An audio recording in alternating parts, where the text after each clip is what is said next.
Seizure warning, bro. Let's this go. This should be a lot of fun. Let's do it. Oh, yeah. Halfway through, me and Chris just... Whoop.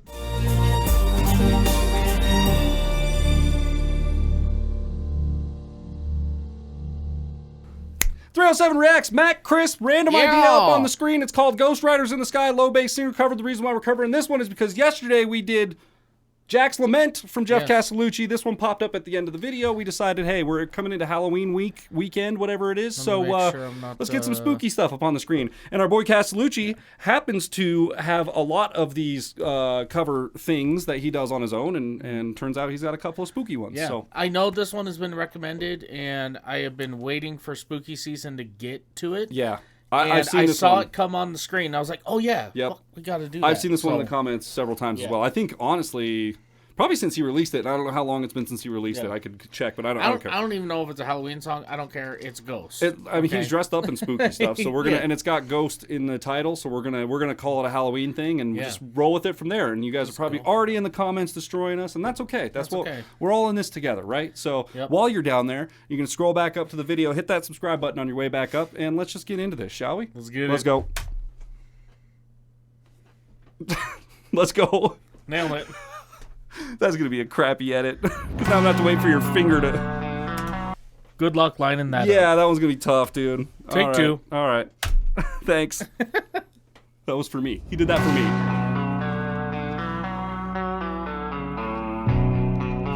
I don't think this is spooky. I think this is more Western, but... An old cowboy went riding out one dark and windy day. Oh, I remember this song. Yeah. Hell yeah. Upon a ridge he rested as he went along his way. When all at once a mighty herd of red-eyed cows he saw plowing through the ragged skies and up the cloudy draw. Wow, dude. Their brains were still on fire and their hooves were made of steel. Hell yeah, dude. Their horns were black and shiny and their hot breath he could feel.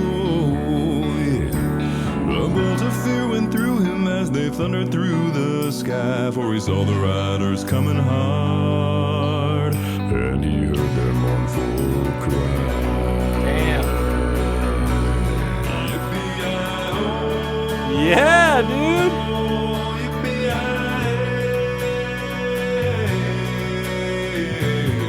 Ghost Riders in the sky, in the sky.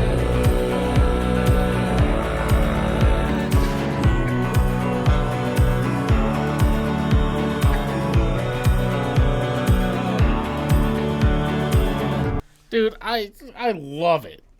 This is so Dude, good. it's such a vibe. I'm just like I'm in love with the costumes. I'm like looking at all the different details and all the costumes, and I'm vibing with the Western, like Five Goes West kind of vibe with it, you know, dude. It's so good. And I know it's a cover. I've heard it before. I definitely have. And we can now officially say this is not necessarily spooky. I mean, to be fair though, the story is. I was gonna say, if I was out in the middle of the field and all of a sudden I look up and there's red bull clouds coming my way with these, you know, all this crazy spiritual shit going on, probably a little spooked out by that. Probably a little spooky. Yeah.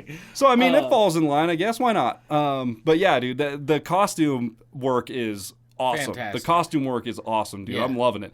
And what a simple concept. Let's throw some green screen up in the back, or throw a sheet up in the back, whatever it is, and then throw some images up behind him, and just do the same Castellucci thing where we'll dress him up in a few different costumes and just put him in different frames. And I know a lot of people love like Yellowstone and stuff. It's more of like a modern, I guess you call it a modern Western. Sure. Okay. Sure. I mean, whatever. But like, I wish they had more Western movies that were made these like.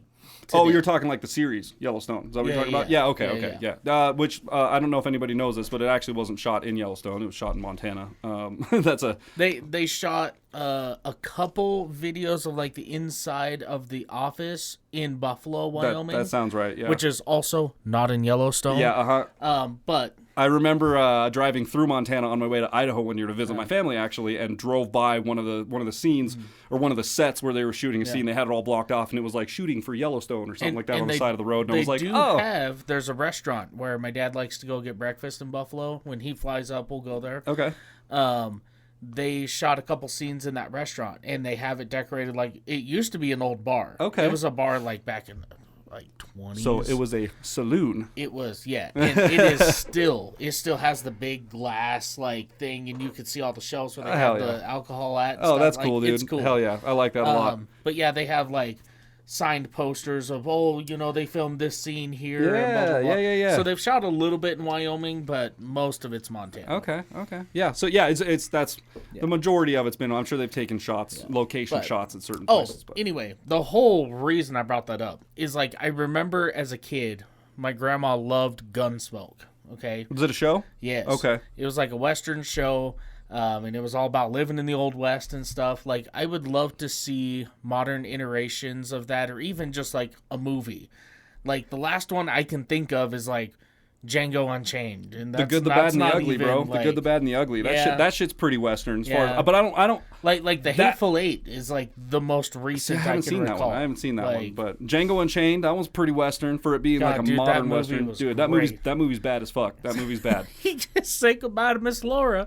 Bye, Miss Laura. Dude, that... Boom! Just blows That movie goes hard pretty fast. It gets pretty intense pretty quick. Yeah. It's really good though. Leave it to really Leo, good. you know. Oh, I mean, and Jamie Foxx, right? He's the other one there. Yeah, I mean, come on, like. Oh, great. But yeah, dude, some good old style Western I stuff. would love to see some new Westerns. I bet our parents would have some good insight into that stuff. Like, I mean, they were around in the John Wayne era and stuff like that. So John Wayne movies were John great, Wayne, I've heard that some of those were I haven't seen. I mean, I watch them now and it's like, oh my god. Dude, well, this is yeah, dog shit. dude, it's But like you can go back and watch like old Spy Kids. I remember Spy Kids being like, bro, dude, this movie is sick. Yeah, like Johnny Tsunami and Brink and like all those old Disney movies that back in the day you were like, fuck yeah, and then you watch them today and you're like, oh, I'm a little embarrassed to be sitting here. Wow, dude, this is cringy. That was CGI. And our parents were sitting there watching that behind us, going, oh, this is cringy. Well, I mean, for its day, that was it was probably pretty good, I guess. Yeah. That was like top notch. Top animation, bro. That was high class animation, and boy, we've come a long ways, haven't we? Yeah, we All right, let's go.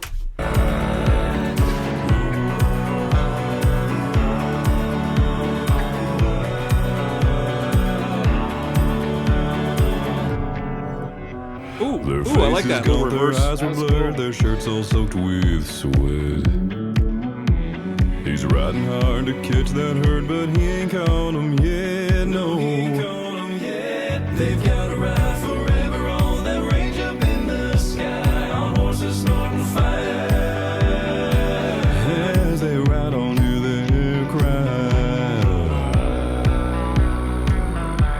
As the riders loped on by him, he heard one call his name.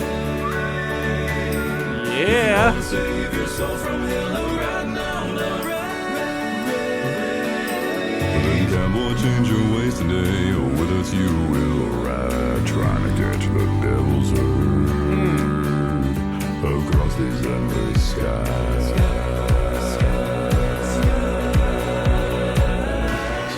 Yippee-yi-oh, yippee-yi-oh, yippee-yi-oh. There you go.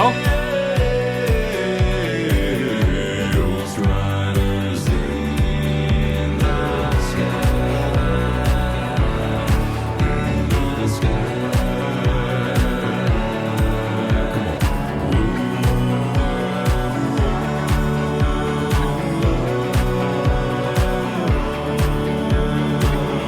Ghost riders in the sky.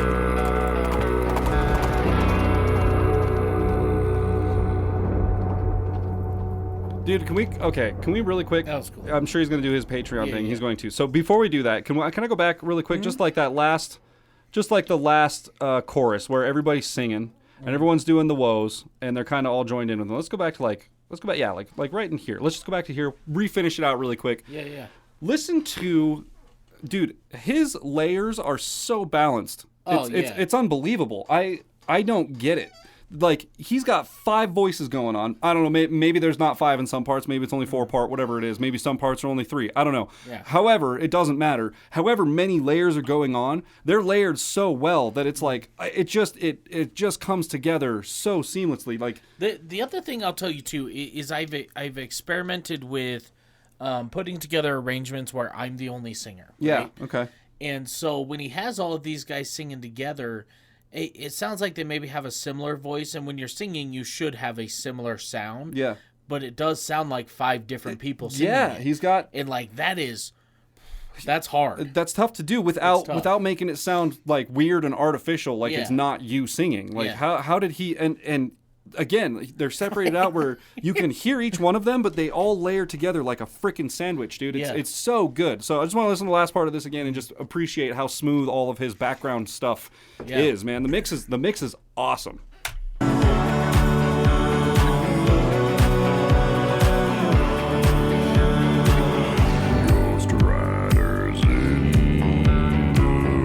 So it's just that last little segment right there, but super, I mean, y'all can go back a little further if you want in the video, or just go to his page and listen to it. But like, the layers are seamless, man. That mix is so good. And I can't remember if one of you guys had told us that he does his own mixing and editing. I can't remember. I know he does his own recording. He's got a studio in his house, so like, that's big skill. Yeah. Big skill, dude. Yeah, that to get everything to sound that good. And I'm sure a lot of his background music is probably line level stuff. I'm sure it's just a lot of sampled things. I'm sure he's not in there playing a big cello. Then again, it's Castellucci. He's doing piano. He's playing harmonica. Maybe he is in there playing a cello and doing all these big percussion. He's just got a big gong in his fucking... Right. So I don't know. Got him a thunder sheet somewhere. Like, a big old set of chimes. And but regardless, if he's doing all that mixing and editing, he's very, very talented in multiple facets, and appreciate the hell out of it. That's a very, very solid, good mix. Yeah. And I know their voice play is they're with NA Sounds, S71 NA Sounds. Home Free's with Orchard. So I was going to say, with Home Free, I can understand, like, they might send it off to a producer, and then he does the mixing, mastering, that whole thing. Well, as far as I know, with Home Free, Orchard is just their distributor. Oh. So they kind of do what Dax does. So Dax is still independent. However, he uses, was it... TuneCore? No. Was it Capitol, or...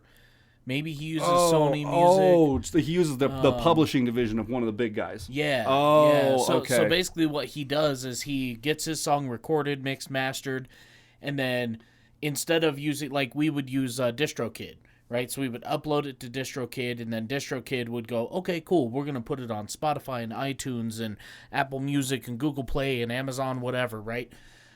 He just sends it to... I'm gonna say Capitol. Whoever. I don't think it is, but we'll say Capitol.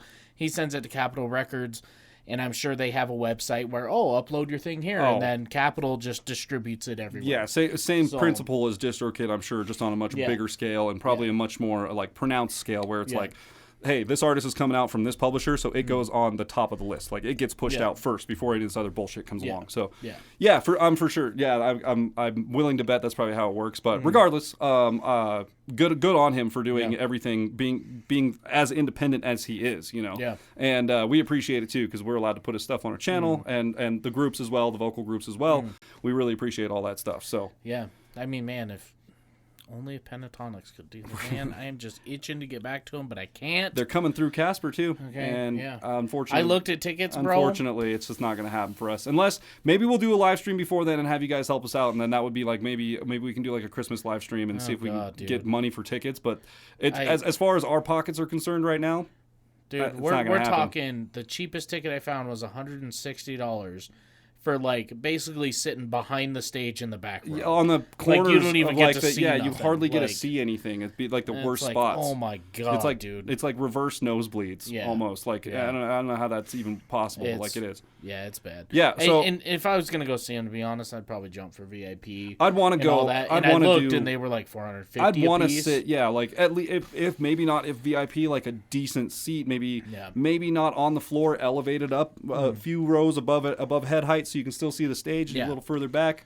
Yeah. But those seats, I'm sure, are probably like $300 a pop. You know how the arena is, right? So for it's those a horseshoe, of you who don't know, it's a horseshoe, right? So just the stage up front, and then it goes like this. And then whoop, and then horseshoe. And then so I was like, okay, so typically when you watch like arena football there or whatever, or even monster trucks, you want to be about halfway up, and then you want to be in the middle. Yep. You don't necessarily want to be in the horseshoe unless, like, you have little kids and it's an arena football game and they want to catch footballs. And that's where the entrances to the field are and shit like that. So, like, anyway, but I was looking at those seats, like, halfway up, about the middle of the horseshoe. Oh, dude, I mean, you're going to be sitting there looking like this the whole time. Yeah. But, like, I mean, when I saw Steve Miller Band, that's okay. exactly where I sat. And, God, those were like $250. Dude. I'm like, dude. And those front ones that are like right in the corners of the horseshoe, if they're not sold out already, they're sold I'm pretty out. sure those ones were like $300. Yeah. $300 a pop. Yeah. And that's almost a car payment for me. And I can't, that's just money I can't afford to spend right now. I would love to go see him, and I think it would be an amazing experience. And all you guys that have seen him have said it's an amazing experience. It's just not going to happen for us, unfortunately. But, you know, one day maybe. One of these days, maybe we'll, maybe YouTube will change their ways, or Sony or somebody, and we'll be able to get him back on the channel again. Yeah. Here's hoping. That's all we can do. But anyways, as far as Geoff is concerned, 5 out of 5 every single 5 out of time. 5, man. Grandfathered in. He's, incredible. I didn't even realize also that in Oogie Boogie, he was the same character. Yeah. Son was Jack. Son of a bitch. Easter Just egg. this guy, man. Easter egg, man. If you guys enjoyed this episode as much as we have, Going sultry. be sure to leave a thumbs up, smash that subscribe button, Smash it. click the bell, Click it. become part of the notification gang. We'll see y'all next time. I think that was better than yesterday's a little bit. Was that 3? Was that 3 of them? That was 3. Son of a bitch. You want to just do 6? Oh. Oh, fuck that, dude. No, I don't either. I fuck just that. don't either.